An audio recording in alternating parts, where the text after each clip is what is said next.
Savez-vous qu'au Paléolithique, l'humanité jouait déjà aux échecs à l'aveugle? Tous les archéologues sont formels. Aucun échiquier ni aucune pièce d'échec n'a été retrouvée datant du Paléolithique. C'est bien la preuve qu'ils jouent à l'aveugle. Blague à part. Et si on commençait par fourrer notre nez dans le passé, dans l'itinéraire du progrès, nous allons commencer nos élucubrations à partir de Gioacchino Greco, né en 1600 après Jésus-Christ.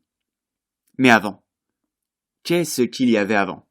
Chauffe la DeLorean, Doc, c'est parti. Mais parti où? Ou plutôt, quand?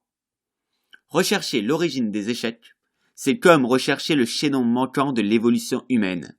Et ce n'est pas moi qui le dis, mais Richard Hills, un historien du jeu d'échecs.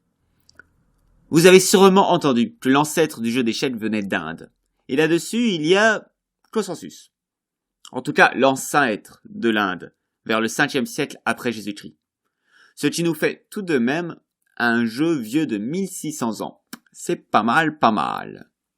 Bien sûr, les règles ont depuis changé, et à plusieurs reprises, jusqu'à l'invention de l'imprimerie en Europe, qui a permis de fixer les règles définitives. Oui, les règles auxquelles on joue aujourd'hui n'ont plus bougé depuis 500 ans. C'est pas mal, non? Il y a quelques exceptions, notamment, d'ailleurs, la promotion à la dame. Mais revenons en Inde. Les échecs, n'étant pas le premier jeu inventé par l'être humain, on pourrait s'amuser à remonter vraiment très loin. Après tout, le bébé humain joue déjà, tout comme les autres animaux.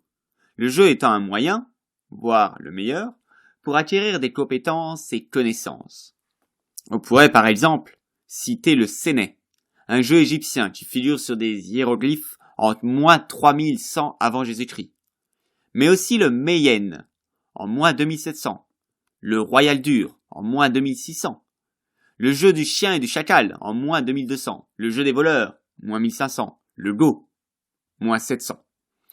On peut trouver des points communs avec les échelles parmi tous ces jeux. Mais voilà, vers 550 après Jésus-Christ, c'est le Chaturanga en Inde. Alors on aime bien parler du Chaturanga quand on parle des origines des échecs. C'est un jeu à 2 joueurs, a priori, à la base, qui se voient donc affronter 2 armées. Un dé est utilisé pour savoir quelle pièce on a le droit de déplacer.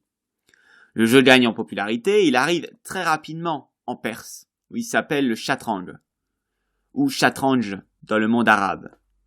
Après les conquêtes, les Arabes ramènent le Chaturanga. En 700, après Jésus-Christ, Saïd bin Jubair dispute une partie à l'aveugle. Bravo Saïd. Ton nom a gagné la postérité. Bon, aussi, c'est vrai, pour son apport à l'islam et son talent de juriste. Mais bon, il finit condamné à mort suite à une révolte où il n'avait pas vraiment choisi le bon côté. Donc on va se souvenir, surtout pour cette partie à l'aveugle. Alors les Arabes continuent leur conquête et arrivent à Séville en Espagne. Mais que font les soldats quand ils s'ennuient? Ils jouent aux échecs. Charles Martel, chef militaire au sein des Francs, tout en repoussant les Arabes, est attiré par ce drôle de jeu. Et hop, le jeu débarque timidement, vraiment timidement en Europe. En 801, c'est au tour de Charlemagne de découvrir le jeu des rois et le roi des jeux. D'ailleurs, qui a dit que les échecs n'étaient pas pour les femmes? C'est dans notre époque moderne qu'il y a eu cette croyance que les échecs étaient plus un jeu pour garçons. En 802, dans le monde arabe, on a la preuve qu'il y avait déjà des femmes qui y jouaient. Et au Moyen-Âge en Europe, le jeu était joué par tous. Hommes ou femmes. Le plus vieux problème d'échecs connu vient de 840.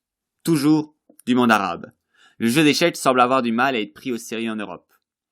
Le jeu reste donc plutôt dans le monde arabe après être né en Inde. C'est une période faste pour les sciences et les arts. Le jeu en bénéficie avec des livres écrits sur le sujet. Il faut attendre 999 pour tomber sur des écrits sur les échecs en Europe. Pendant ce temps-là, les Vikings et les Byzantins amènent les échecs en Russie. Russie qui aujourd'hui est la première nation en termes de force, de puissance, d'échecs. Si on prend les 10 meilleurs joueurs, c'est la moyenne la plus élevée au monde, et aussi un très grand nombre de grands maîtres. Bon, parfait, ça fait de nouveaux humains à transformer en joueurs, les échecs continuent leur plan diabolique de dominer le monde. Mais à quoi ressemblent les échecs à ce moment-là? Alors un échiquier avec des cases, toutes de la même couleur, en fait c'est juste un morceau qui est quadrillé. Les pièces pouvaient représenter des rois et des cavaliers, mais aussi des chars, des ministres, des éléphants et des fantassins. Donc, les chars, ça allait donner la tour, mais ministres, éléphants, on les a perdus. Les fantassins, a priori, c'était les pions. Dans le monde arabe, à un moment donné, les pièces ne devaient pas représenter des êtres animés. Donc, ils étaient beaucoup plus stylisés.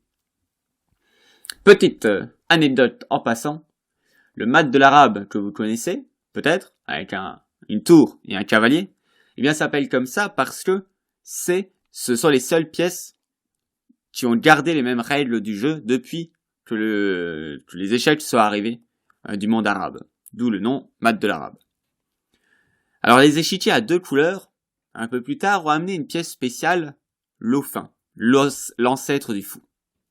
Alors, la plus vieille partie par correspondance, les parties différées, c'était en 1119, une partie royale, vu que c'est Henri Ier qui affronte Louis XVI. En 1220, on a laissé tomber les dés qui pourtant régalaient les joueurs parieurs, parce qu'une partie pouvait totalement basculer en fonction du jet des dés. Bien qu'il y ait eu des variantes à 4 joueurs, d'ailleurs certains estiment que le véritable ancêtre des échecs se jouait à 4, le chaturanga, mais il semblerait que le jeu à 4, c'était une variante et non l'original. Sans les dés, plus de hasard. Et donc, c'était possible de devenir très fort, de se spécialiser, là où avant, un jet malheureux, qui nous forçait par exemple à bouger le roi, et juste après, l'adversaire qui a de la chance au dé, ça pouvait nous mettre tout de suite très très mal, pour ne pas dire très très mat.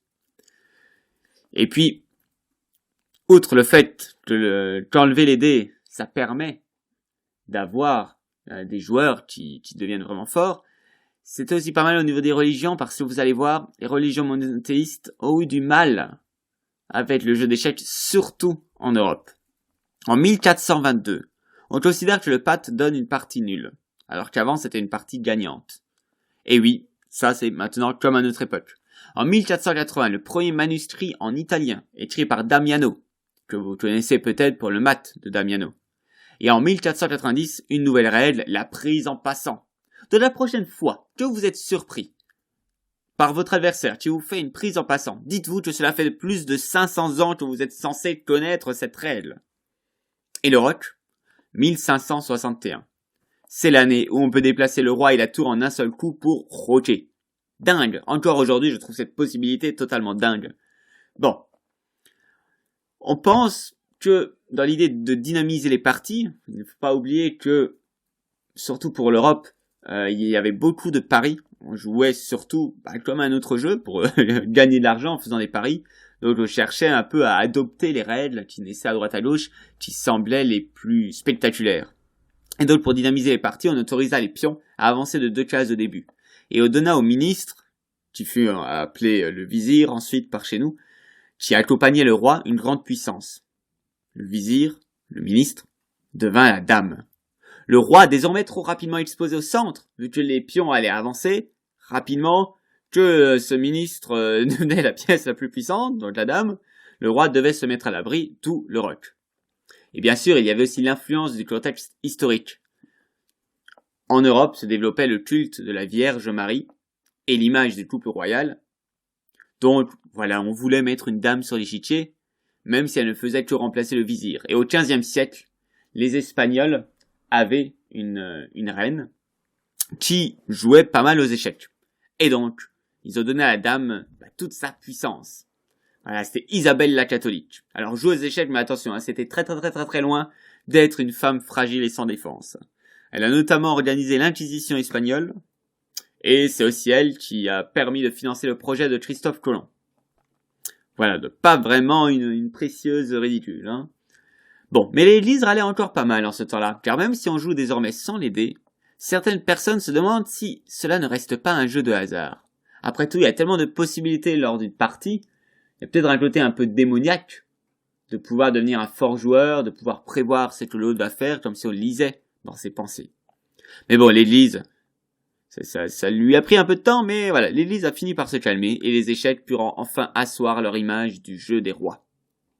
Et en 1600, naquit Gréco, notre premier guide, notre premier mentor pour l'itinéraire du progrès. Les règles allèrent se fixer partout sur la planète, et dont les joueurs professionnels purent commencer à exister, notamment avec Greco.